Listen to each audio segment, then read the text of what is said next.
Welcome back and thanks for joining us. In the previous episode, we talked about structure, how to manage your time, build discipline, and create consistency in your days. Today, we're talking about what comes next, what you do with that consistency. Because being organized only matters if it leads to meaningful action.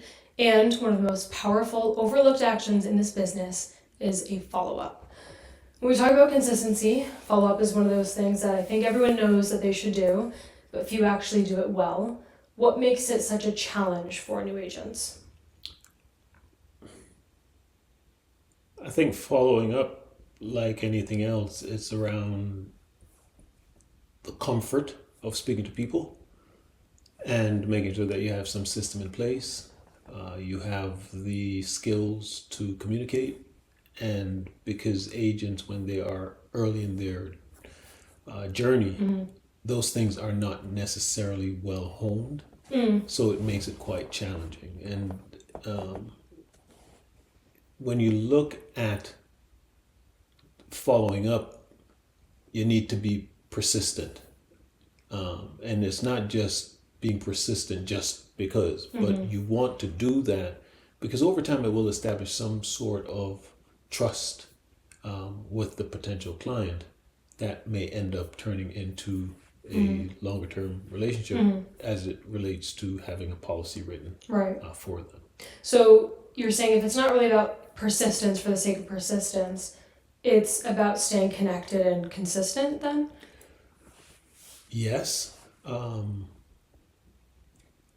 in doing that, being consistent and creating that connectivity, it helps to lead to more trust so that, the person may not be ready. And if you have some connection with them and you show that you are going to be there for them, it's much more likely that they will, after some period, want to gravitate toward having you write some policy for them. And it's a financial decision, and persons are very careful with whom they allow those kinds of transactions with. So if you can spend the time, and it may take multiple attempts to build that relationship, create that connection, then over time you may see some of those turning into positive results. Yeah. So what are some of the biggest mistakes that you're seeing new agents make when it comes to following up? A couple of things come to mind. I would say the first is giving up too early. Individuals will reach out once, and if they don't get a positive outcome, that's it. Yeah. The other is they don't necessarily have a system in place that allows them to monitor how many times they're reaching out, what the conversation is that they're having. And then I would say the third thing is they're following up with the intention of trying to close or trying to get that appointment. Where I think what would be more valuable, and it's like you have conversations with persons that you meet for the first time or you're trying to establish a relationship with, is you need to have that, what I would say is credibility that needs to be developed. But in order to do that, you have to establish some level of trust. So you need to, over time, provide some value to them when you're having the conversation. So it's not all about, hey, I'm trying to get you to book an appointment. I'm trying to get you to write a policy. So you need to have that, in the back of your mind that I want this person to trust me. So I need to have some kind of connection with them. Yeah. Let's talk about the idea of having a system. How can agents make follow-up feel more natural and less like, another to-do list item?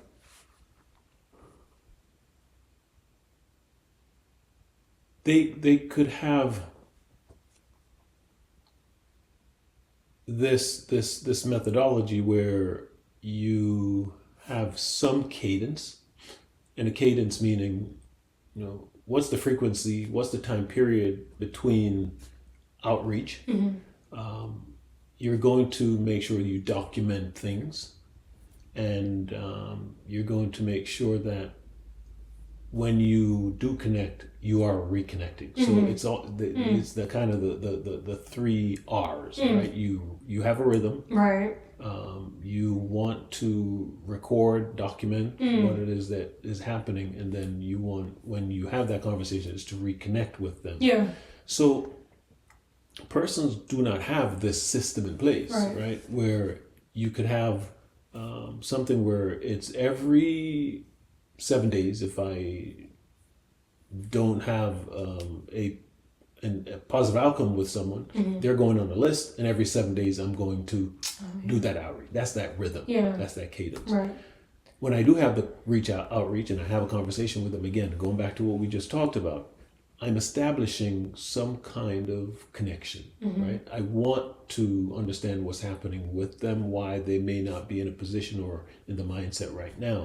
It's not, I want you to get on a call with me, right? So it's really establishing that trust, which then you document all of those things, even some of the statements that they're making, so that the next time you speak to them, you can recall it, so that they know you're listening and you are, caring about them, Right. so that will end up. Yeah. I think that's super insightful. Rhythm, record, reconnect. It's clear, simple, and it actually is telling you what to do. What does good follow-up sound like in real life?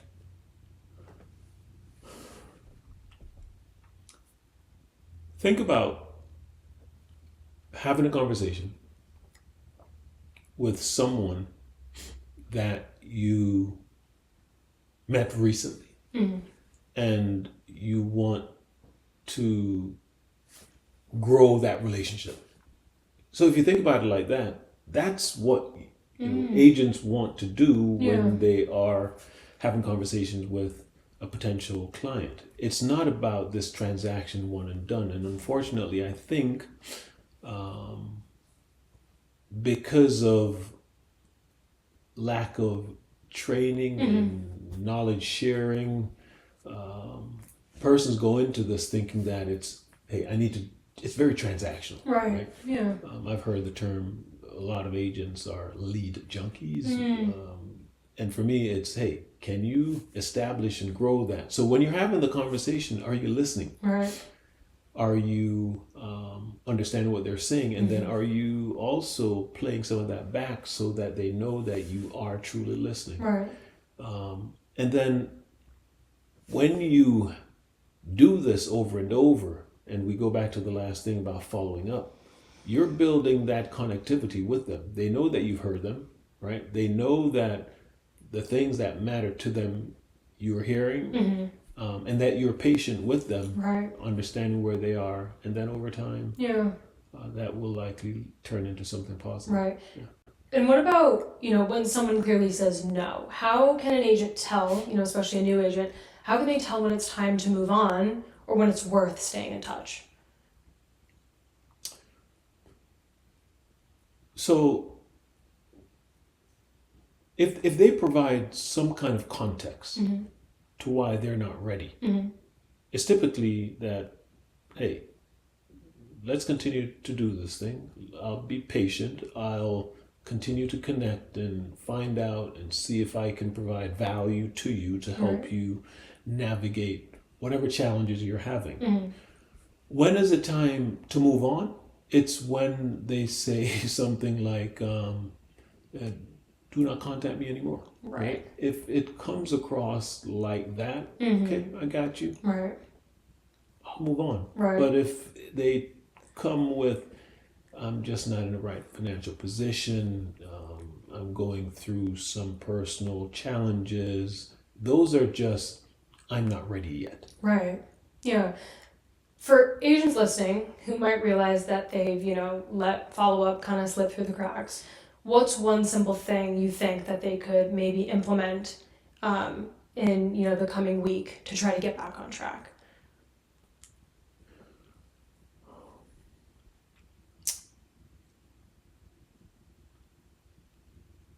They could they could, obviously they have a list of potential clients. Yes. And they have a list of those who they have not been able to connect with. Mm-hmm. Go through that list, identify some number, let's say 10 of them, and just start doing your follow-up, your outreach. And make sure that as we just talk through, as you're having those conversations, you're doing the thing that you should be doing when you're trying to build a relationship. Mm-hmm. You're listening to them. Yeah. You're showing to them that you're hearing them. Yeah. You're being patient with them. You're being genuine. And then at the end of the conversation, if it doesn't turn into a appointment booking or a policy being written, Mm-hmm. make your notes. Right. Make your notes to understand and document what it is that just happened so that you can leverage that the next time. Yeah, I think that's a really great starting point because it seems pretty simple and intentional and easy to act on. Yes. If someone only remembers one thing from this conversation, what do you hope that it is?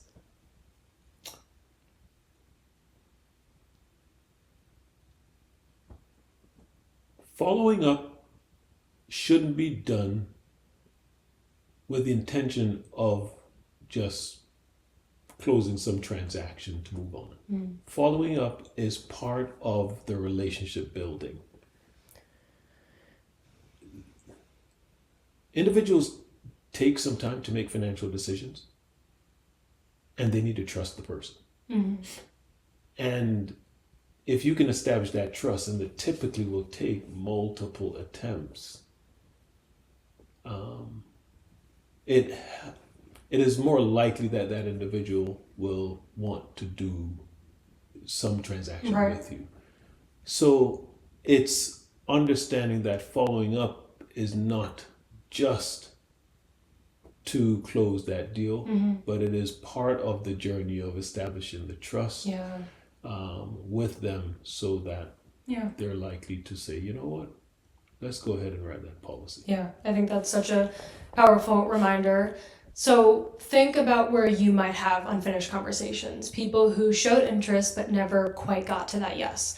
Reach out, reconnect, and rebuild that trust. Next time, we're going to take this one step further. We're going to talk about building trust and relationships. We'll explore how to turn consistency into connection and how real relationships, not transactions, build a lasting career. We will see you then.